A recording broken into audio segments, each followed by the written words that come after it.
Hello, everyone. Whether you're here live or watching the recording, I so appreciate your time. I'm really excited about today. I've been very fascinated by what Mike's been doing. And so I'm looking forward to talking to him, have a conversation. I always want these conversations to be real and informal, if you will. So don't hesitate to ask questions, give us your thoughts and your feedback, and get involved. And since this is recorded, I don't spend a lot of time on pre-work, if you will. I want us to get right into being able to talk to Mike, who is the guest today. Now, he is extremely knowledgeable and has a lot of expertise in building brands and all the things he's done, as you'll see with what he's done with his food, Smart Farms. But he took that and he then began working on with the healthy food, the indoor farming, food security, education, all those putting together. And he's got some really creative ideas. And so I'm really excited to start talking to Mike. So without further ado, let's get started. So welcome, Mike. Hey, thanks for having me. Absolutely. So let's kind of go back at the beginning because you have a really broad background. You've done a lot of stuff. And so one of the things that drew my attention and my interest in the beginning was your background in technology and all the things that you had done and built. And then your ability to see around the corners, the predicting of the future, if you will. And so kind of give us a brief overview of where you started, what you saw coming, and your journey to today. Just kind of give us a background about Mike Smart and how it all started. All righty. Well, I've always been an entrepreneur ever since I was a kid, but I really got into, building businesses in 2019 during the organized economic slowdown, if you will. And essentially, what I saw coming at that point in time was digital payments. I was investing in cryptocurrencies a lot and made a bunch of money, lost a bunch of money, and decided, I'm going to figure out a way to provide value to the industry instead of just sit back and chase a bag. And so I was like, well, they're doing social distancing. People aren't, touching money as much, and I thought, point of sale devices would be great, and so I started Smart Digital Payments, empowering businesses and merchants to accept cryptocurrencies at the point of sale, which I was one of the first companies to do that in the United States. And then I realized how predatory the payments companies were and the industry in general, and the fact that, crypto, the fees were way more than the credit card processing fees anyways. And so I wasn't saving anybody any money, wasn't really doing anybody any favors, but the technology of Bitcoin and, bank being your own bank and stuff like that still was very prevalent. And so I started a DBA, Meta Builders, and I started building contracts for people's websites and building virtual environments, business fronts in virtual environments to empower people to use smart contracts, to essentially purchase digital representations of their physical products, and then they would then own the physical products. So you'd be like playing a video game and purchase a digital hat, and then you get an NFT that ends up resulting in ownership of a physical hat. So I ended up doing really well in that industry. And then Mark Zuckerberg came along 6 months later and kind of patented me out of business because my company's name was Meta Builders, and then he went and bought all the trademarks and patents for Meta everything, especially in that industry, Web3, and then couple that with the FTX crash, the whole crypto market tanked as Mark Zuckerberg, lost billions building the metaverse, and it just kind of made my job impossible. But and so that's kind of when I moved on to the whole Smart Farms thing. But I learned building brands through that process.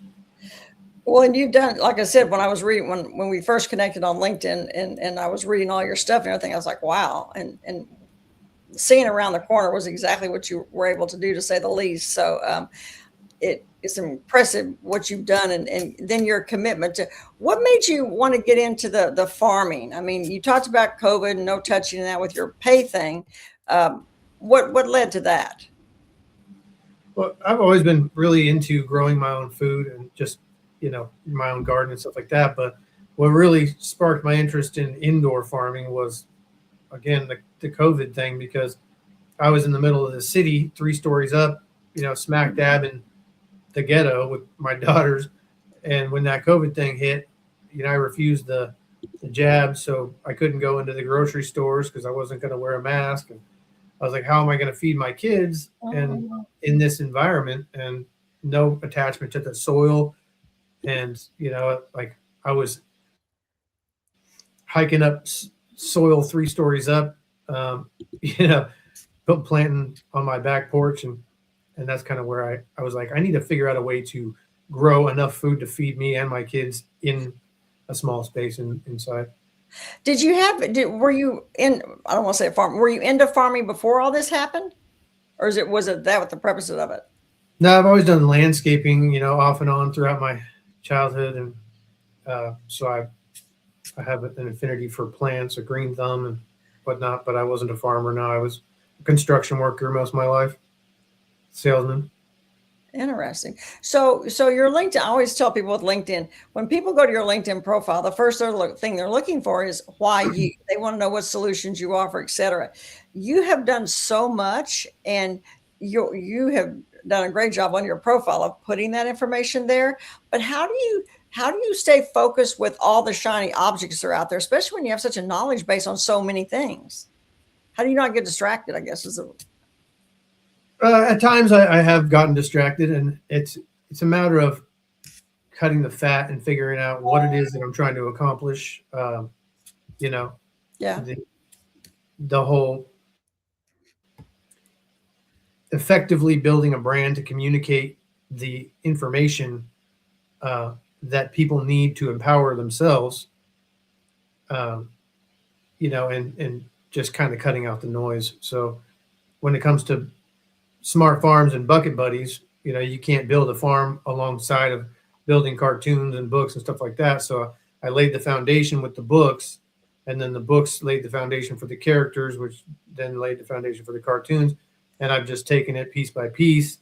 And I built the CPG products based on the characters, sold out, that to, verify market demand and kind of hone in the product side of things and how I'm communicating the products through the characters. And so now we're reaching the point where it's time for the farms to fuel the products side of things.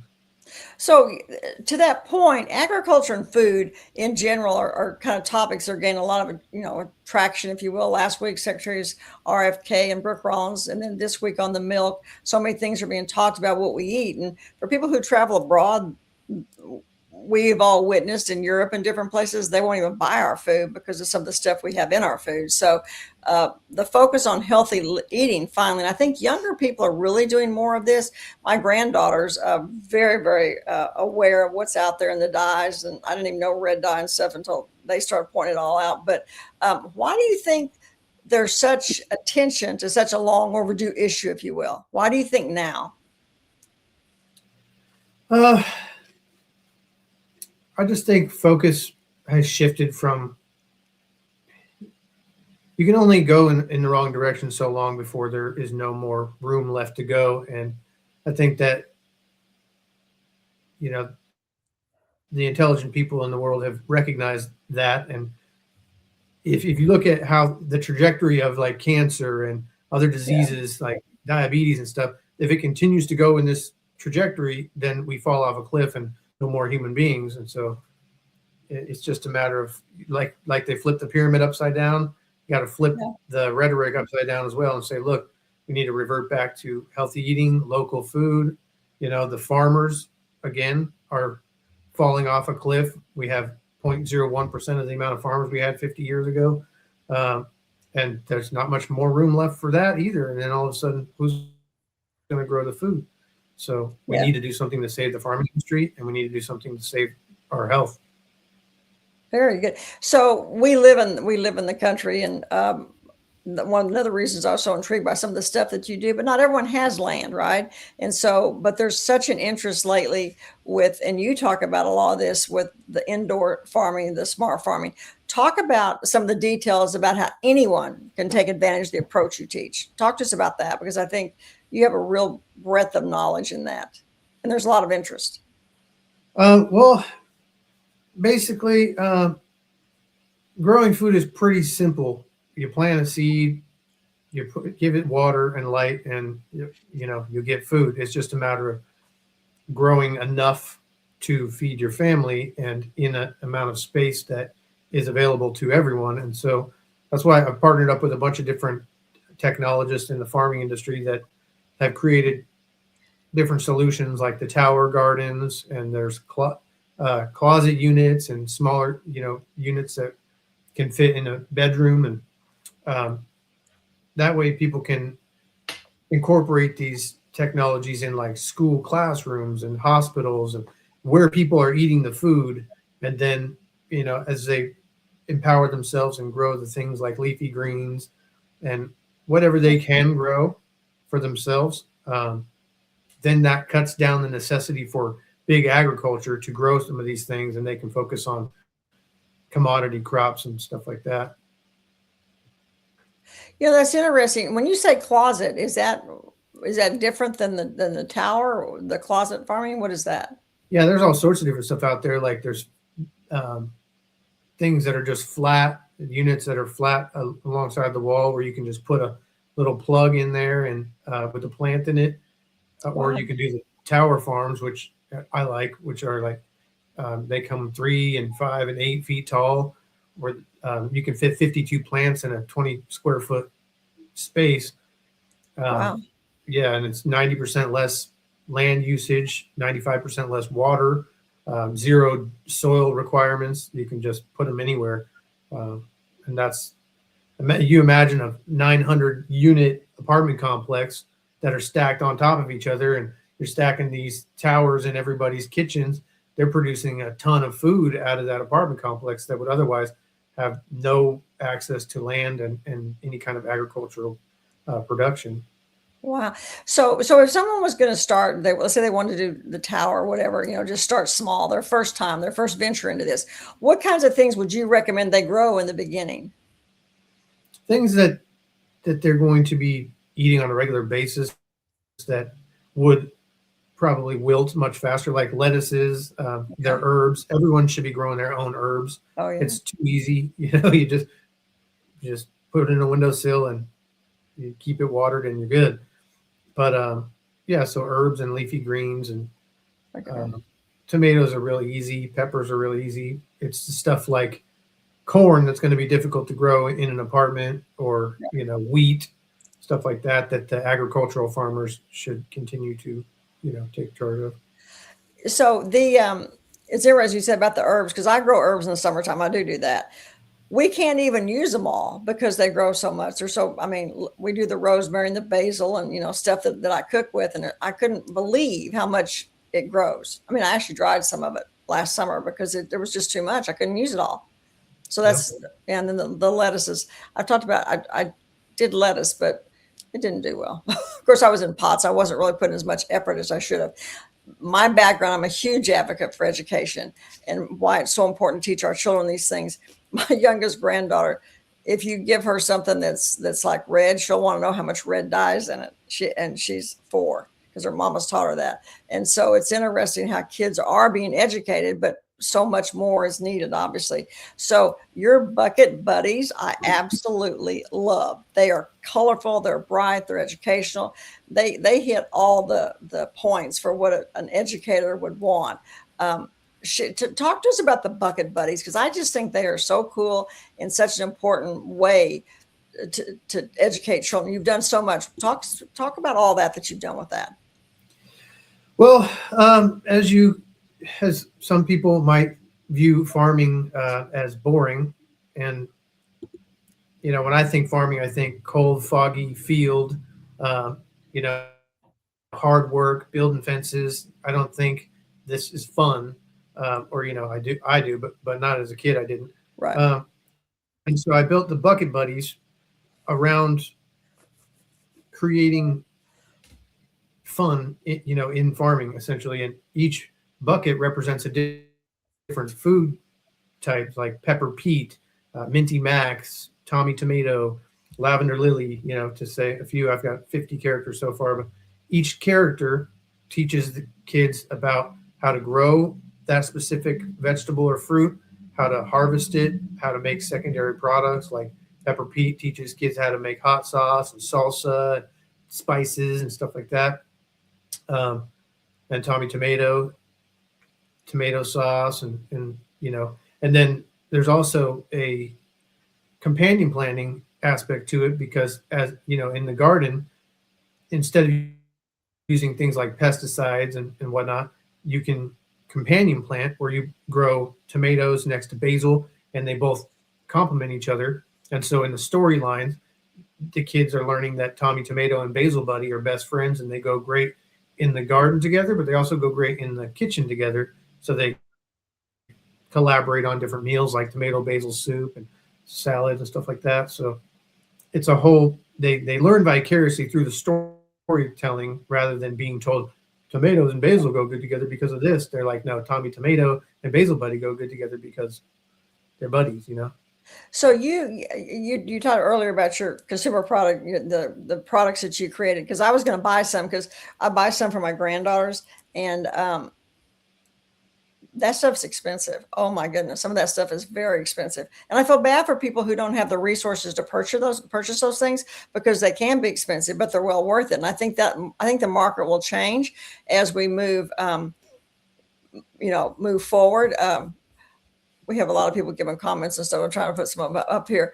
Rihanna's saying the Bucket Buddies are amazing, which I haven't eaten, tasted them, but everything else in that whole package, if you will, is amazing. So do you plan to produce those products again? Because you said originally you did it for the research and all that kind of stuff. You plan to produce those again?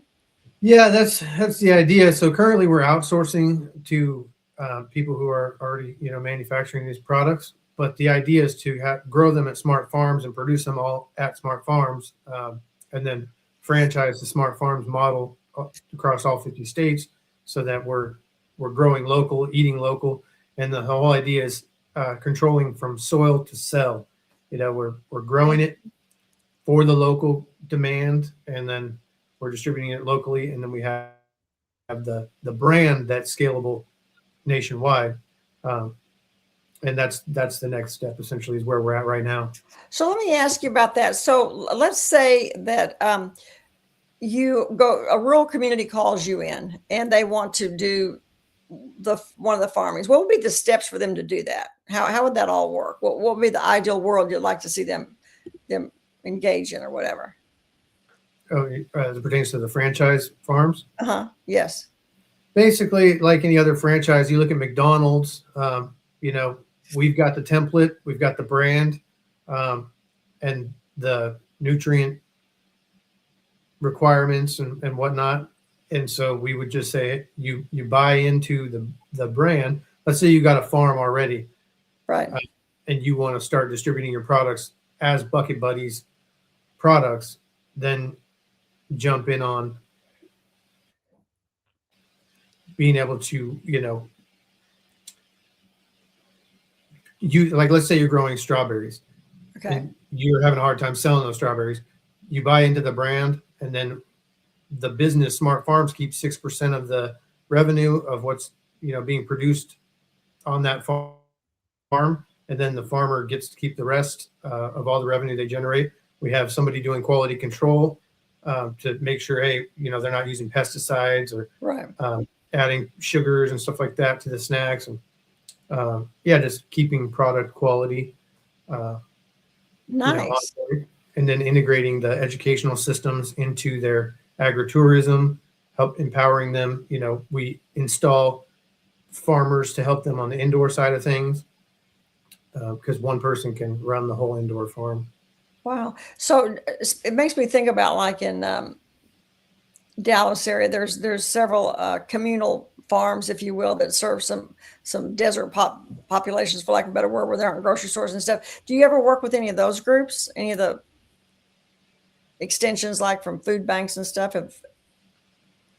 Yeah, well, I'm currently working on a partnership with Feeding South Dakota. They've purchased a few hundred of our snacks so far, but the government shutdown kind of put a kibosh on the productivity in that area of dealing with any kind of nonprofits, because their funding kind of went kaput. But yeah, I'm dealing currently with I'm in talks with the mayor of Seattle, because they're dealing with the food desert situation with all the grocery stores leaving downtown Seattle. And I'm also speaking with a gubernatorial candidate in Minnesota to build these solutions for prisons and educate the prisoners so that they can come out and have a good, high quality paying, wholesome job when they get out.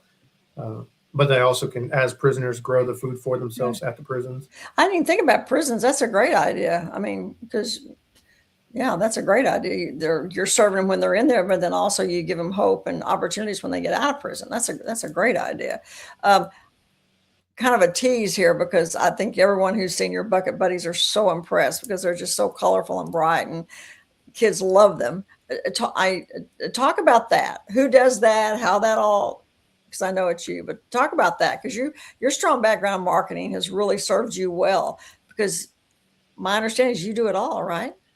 Yeah, I do 100% of everything aside from the publishing of the books. That's Brianna Morgan in the chat. She's my publisher with Whitney Morgan Media. Shout out Whitney Morgan Media. Yes, absolutely, Whitney Morgan Media. And yeah, no, I've done all of the character development, the packaging, everything, the animations, illustrating and authoring the books, and done it all, and including the web development and all that stuff. I don't want to get off on a tangent to have someone contact you for this, because you're doing so much, but do you do that for other clients as well? Because you're obviously very gifted in that area. People who, clients who aren't involved in the smart farming, but just on the side, do you do that for other clients? Yeah, I do consulting for brand development and business development and stuff like that. My main focus is building the smart farms and the Bucket Buddies, right. But it's capital intensive, and so self-funding, if I don't want to give up control on the quality, which I don't, and a lot of investors want profit first, and I'm all about the health first and the impact first. So I'm self-funding this whole thing, and the consultations, the brand consultations pay for that.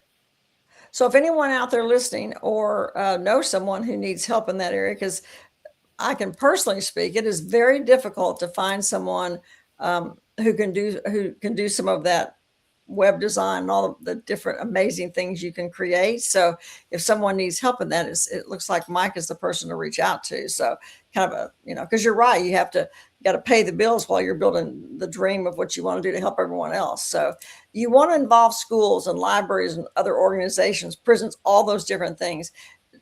Talk about, just from an entrepreneurial standpoint, a small business owner, how do you do that? I mean, what are your plans to do that? Because I think it's questions and answers like that can help other business owners who are trying to scale and build their business as well.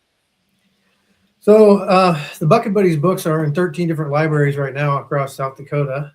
But the idea is that we've got this $15 a month subscription to the Bucket Buddies Grow Club, and that can be integrated into any community, kind of like a Boy Scouts or Girl Scouts type deal, except for it's all virtual. So the parents can subscribe, and then we send them a character, a grow kit, and then they grow it, they document their experience, and they send in the proof, and so the libraries can benefit from that, because it's kind of like a seed library of sorts, where, let's say, the library gets a bunch of these grow kits, and then they can come and do it as a community at the library, because a lot of these libraries in Sioux Falls specifically, they already have all these little kits, like science kits and STEM activities, and growing food would be a perfect addition to that, with the books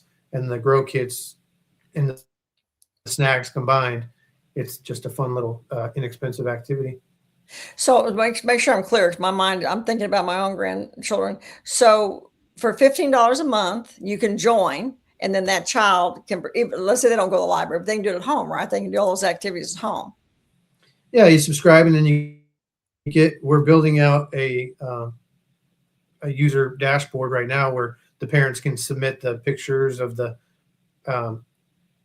like if they're growing a strawberry or whatever, they say, look, my kid grew the strawberry. And so I send them a little badge saying honorary strawberry grower, and it's like the character. If they grow a pepper, they get a Pepper Pete badge. It's just like kind of like Boy Scouts and Girl Scouts, where they get the badge. And then that kind of scales into the product side of things, because there's homeschool curriculums, like Right. crossword puzzles and coloring pages and, math problems and all sorts of stuff. So it kind of scales into that, and backpacks. And that's for the $15 a month membership, right? Yeah, $15 a month membership. You just get a grow kit and access to the dashboard. And how does someone do that? Where can we? You can put it in the comments afterwards, but is there a link? I'll be at Bucket Buddies. It's Bucket Buddies XYZ. Okay. I'm gonna look into that. What a great idea for a Christmas present, a birthday present, any kind of special event. I mean, it's so hard nowadays sometimes to find things you want to get for a child that's educational, and that's a great idea. Yeah, we are building out the dashboard right now, so the subscription is not active, but it will be very soon. And then, okay. I was selling the grow kits. You can get them on TikTok. Actually, you can get them on our TikTok right now. But we don't have access to the dashboard yet. I'm still trying to figure out how to roll that out without, it getting in the way of developing the entire system, because I don't want to be sitting there shipping grow kits out to everyone while I'm trying to do the business dev stuff. But that shows you the power of social platforms. I mean, social selling, #1 trend. I mean, I know that Facebook, I don't even know on Facebook that much, but I know they have my algorithm, because anytime I'm on there, all the shoes pop up, because I bought a fair share, one click kind of thing, and you can buy. So TikTok, we can go and check it out there. I just think that's a really cool idea for children, something that's going to be meaningful, that they'll enjoy, and it can be it can be life learning kind of stuff for them. I love that. So they can go to TikTok. Yeah. And so we're building cartoons right now, and I say we, because it's me and my business, but I'm building out the cartoons so that, Tommy, the main character, it starts out where he runs to the mailbox he's excited to get his Bucket Buddies homeschool kit, and then it's got the grow kit, the snacks, the merchandise, and everything. And so he goes through the story of like, we're gonna grow tomatoes today, and then he goes into this fantasy world where he goes and visits Tommy Tomato, and then there's just all this stuff, and then at the end he does the submitting on the dashboard, and he gets his badge and he sticks it on his lapel, and and then that's every episode is a new badge, a new fruit, a new vegetable, and a new like experience. And there's a song that we have a YouTube channel where there's a grow with me song, a cleanup song that teaches about composting, and each character has their own songs, their own music videos, and it's a whole experience. I was looking at all your YouTube stuff over the last couple of weeks, and some really cool stuff. And every time because like I said, I have a young granddaughter, and grandson that are close here in proximity to me, they love Paw Patrol. So I was thinking about, you're like Paw Patrol. They're about safety and security and crime, and you're about farming and food security. I mean, that's what you do. So I can see very much the same kind of concepts. I can't believe that, like I said, I can't believe someone hasn't picked your stuff up in that regard yet, because it's very clever. And because I have young ones in that world, I haven't seen anything like what you're doing out there. So I think it's just a matter of time, Mike, for sure. I hope for you that's the case. We did live in the suburbs. We moved to the country a few years back. And so rural America, for people, if they don't live there, don't understand that, or even in some of the, like you were talking about, the desert communities within cities where there are no grocery stores and stuff, there's not access to the resources. You address the concerns for food security, especially in rural America. How do you see smart farms fitting into those challenges, and how can that help, if you will? Yeah, that's the biggest thing right there, is that, the big grocery chains don't want to build out here, like the Targets and even Amazon Fresh doesn't deliver out here. And so there's over 10,000 small communities like the one I live in Colton, South Dakota, where there's 600 to 1,000 people that aren't having access to this fresh local food. So you build these micro farms that are just grow enough to feed the 1,000 people in this area, and then a little extra to fuel the CPG products that can be distributed to that region. And then everyone's getting, the whole idea is, like I said, soil to sell, where we're building local solutions on a global scale, where the faster you eat the food, the higher nutrient density is in the food. So you want to eat as close to when you harvest it as possible to get the best nutrients and the best benefits from it. And that's the idea with smart farms. You franchise the brand scales globally. You use all this digital product revenue to fuel the local farms, and you just build a farm in every small town in America. And then you build a bigger one in the bigger cities to feed more people. And now everyone has access to local fresh food that they're not shipping from all over the world and all over the United States, from California to the middle America, just to get lettuce when you can grow it right next door. Is it true? I've heard this. Is it true? Are lettuces pretty easy to grow? Yeah, you throw them on the dirt and you water them and give them light, and it's good. You don't even need dirt. You can just put a seed in a little plug, or put it on some coca coir and, throw some water on it every 15 minutes. You just give it some water, and it just needs water and light. That's it. Yeah, I've heard lettuce is very easy. I am going to do that, because I've heard that, and I've heard that you can, and I mean, love salad and stuff, and so lettuce is one of my favorite things, and so I am going to try that. That's something I'm gonna attempt to do that for sure. I had a thought about that. I was going to ask you something about that. I know. I was just going to make the point that people think, well, if you live in rural America, you have access to all that because you have land, right? Well, there's a whole bunch of people live in rural America who don't have the gardens, they don't have they're not growing anything, so they don't have access to it. And then to your point, there's no Target, there's no store, there's no nothing that's, we drive 20 minutes to go to a, decent size. Well, that's not even a decent sized store. That's a Walmart. To get to a decent sized store is a 40-minute drive, just because there's not the population. They don't build out here. So, people don't always think about that, though, when they're thinking about it. They just assume, just like people until recently didn't even realize that many of the cities don't have access to grocery stores, because that's what they call them, deserts. They have no access. What people need to understand too is farming doesn't really mean food. It means farming. Like out here, I could drive for an hour and not see anything but cornfields. And it's all being used for gas and to feed livestock. It's not being turned into food for the local community. Most of the food we get, more than 80% of the food that we get, is shipped in from other countries and other states. So our farmers aren't even growing food for the local community. And that is the problem that we're solving right there. Is not only are we creating local, fresh, available, nutrient-dense foods, but we're also empowering the next generation to learn how to grow their own food, so we're not dependent on these bottleneck, centralized food distribution chain. Very, very important. I hadn't thought about that. But you're right. Like, you go up to certain states or whatever, if you do drive and see stuff, you're seeing corn. Yeah, that's a good point. I hadn't really thought about that. Beans, right there, thousands of acres of corn and beans that are all just being canned up and shipped somewhere else, and then we're shipping in the food. Like, it doesn't make sense if you're. It's like doing the dishes, but you're going over to your neighbor's house and grabbing their dishes and doing their dishes, and then you're then going and it's just like, do your own dishes, feed your own community, get your food from your local community, and don't ship the food and the value from your community elsewhere. And if everybody did that, everything would be much better. Funny story. My husband and I went to Idaho a few years back, and I was so excited. It sounds crazy. I want to get the big Idaho potatoes, right? You heard about them. I'd seen, you hear these things as a kid, right? All the advertising, Idaho potatoes.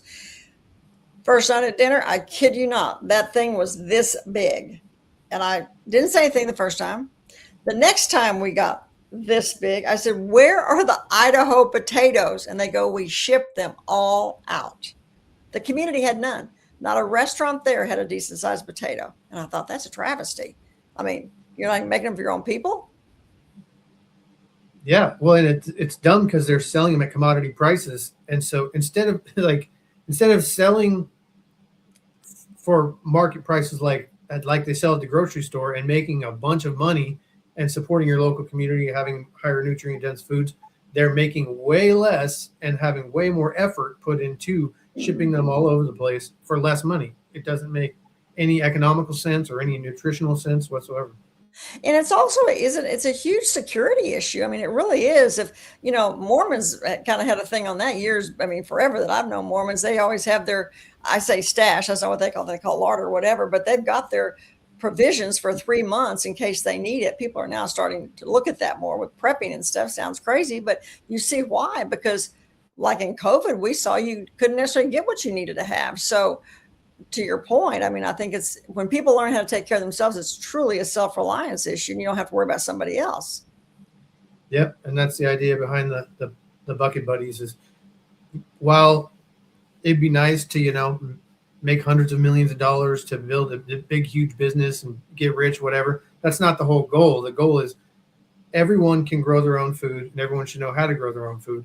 And so we're building an economical system that empowers the user to no longer be reliant upon the system. Yeah. So it's all about just teaching people how to do it themselves, because that's the whole idea, right? I don't want to get religious, but pick up your own cross, so to speak. If you grow what you can grow for yourself, you're putting less reliance on the system, and therefore the people who will never be able to do it with themselves, like the mentally and physically disabled or the elderly, we can have more energy and resources to be able to give to them. Right. And and it just all makes sense that way, instead of having able-bodied people spending all their time doing things like working at a store selling textiles. Instead they can just be at home with their families growing their own food and teaching their own kids. And so Smart Farms and Bucket Buddies is one all solution for families who want to bring it back in and stay at home and teach their families and grow their own food and be able to afford to do so. I was going to say this kind of like, back in the day kind of stuff, what your grandparents did and and how much do you need to be happy? I mean, you've taken on such a monumental project. I so admire you. What are some of the biggest challenges you've faced with trying to get people aware and educate them, et cetera? What's been some of the biggest challenges? To basically communication, to dumb it down to the point where people understand, like, yeah, I'm doing all this grandiose stuff, but when you cut it back to the basics, growing food is easy. I'm trying to make it fun. Put seed in soil or water, give it light, you got more food, but to be able to communicate saying, like, look, instead of a 7-Eleven full of trash, you want a Smart Farms that's attached to a greenhouse. The Smart Farms is the storefront producing the fruits and vegetables and stuff like that. The Bucket Buddies are the products. Now, that way when kids walk into the store, they see the characters and they know what food it is. Like, oh, Berry Blues, that must be blueberries. It's like Pepper Pete, that must have peppers in it. And they learn the food through the characters, and that brand is scalable. And then the Smart Farms nutrient standards are dependable for the families to know, hey, Smart Farms is growing this right out back of the store that we're going to purchase this from. So we know it's good for our kids. We know it's educational. It's tied into their curriculum. So the kids already know and trust it. And it's just a matter of kids are learning through the Bucket Buddies educational system, consuming the products as kids, and then growing up to work at the farms as adults. Right. It's interesting. We've been to Italy a few times. My husband's Italian, but love Italy, love the food. When you go to any butcher shop or anywhere you're buying meat or cheese or vegetables or whatever, like when we were in the butcher shop, they had a picture of the cow that meat came off of. They had information about the farm, the rancher. The same thing with the produce, the same thing with the cheese. You knew exactly where everything came from. I mean, they told you everything. And their educational system of people being informed was totally different than ours. I will say the meals we eat over there, they are so rich that you can't eat 1/10 of what you would eat here because they had all the nutrients and stuff, which our food doesn't have. People think it does, but so much of it does not have. So I would bet that the food you're talking about raising would be full of those nutrients and stuff, which so much other food we get's not. Yep. No pesticides, no Yeah. external fertilizers. Everything that is grown at Smart Farms is fertilized by the products from Smart Farms. So like every piece of lettuce that falls off and isn't edible gets turned into food for worms and then turned into nutrients for the soil. And so it's a regenerative system. Yeah. And it's a closed loop regenerative system that doesn't rely on the grid for electricity, doesn't rely on pesticides or fertilizers. Fascinating. So everyone watching, everyone listening to this, please, please, please share Mike's stuff. Let others know about it because to your point, I think communication.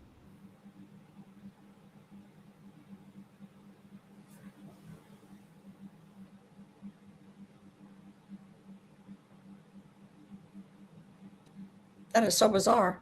We're back. Speaking of the grid, who knows? But share it because I think communication is key. And I think that social platforms and LinkedIn in particular, because people have a different, I think, a mindset here of business and doing things that can be beneficial. I think it's a great thing to be able to share. So please share those. Mike, what didn't I ask you about that you want to share? That's pretty much it. I mean, I'm ready to find partners and get this thing scaled. And anybody who wants to hop on board with me, it's a big project, a big endeavor. So I'm more than welcoming to, partner up with other organizations and homeschool networks that want to integrate in with this Bucket Buddies educational tools. Just hit me up on LinkedIn because I'm ready to rock and roll. I was going to say, make sure if you're not connected to Mike or myself, I know you're connected to one of us most likely, but if you're not, please reach out and connect with us on LinkedIn because it's a powerful platform for things exactly like this. And I know that I'm going to be singing your praises and I'm going to go into TikTok and see how I can I want to register and make sure I'm signed up when you get the monthly membership going because I want to do that. I think it's a great gift for people. And I just think it's so cool. But Mike, I appreciate so much you taking the time to be here. I appreciate everyone who came in to listen and learn and take advantage of the stuff Mike's teaching us. And it's January, so it's cold most places, but now it's probably a really good time to do some of the things you're talking about with the vertical farming, the towers and the other room, whatever. We can all start small and see what we can do. But I so appreciate you being here. And I can't say enough. And I wish you all the best. I think I see big things for you. I really do. When I watch that Paw Patrol, my granddaughter, I think that's something that Mike could be doing with the Bucket Buddies. So yeah. And yeah. And the things that is happening with your brand and the Bucket Buddies and et cetera with Whitney Morgan, they're doing a lot of good things. So private, message Mike on LinkedIn here and talk to him about things or ideas you have or whatever. So God bless everyone. I appreciate everyone being here and you have a great day. Thank you again, Mike. Yeah, thanks.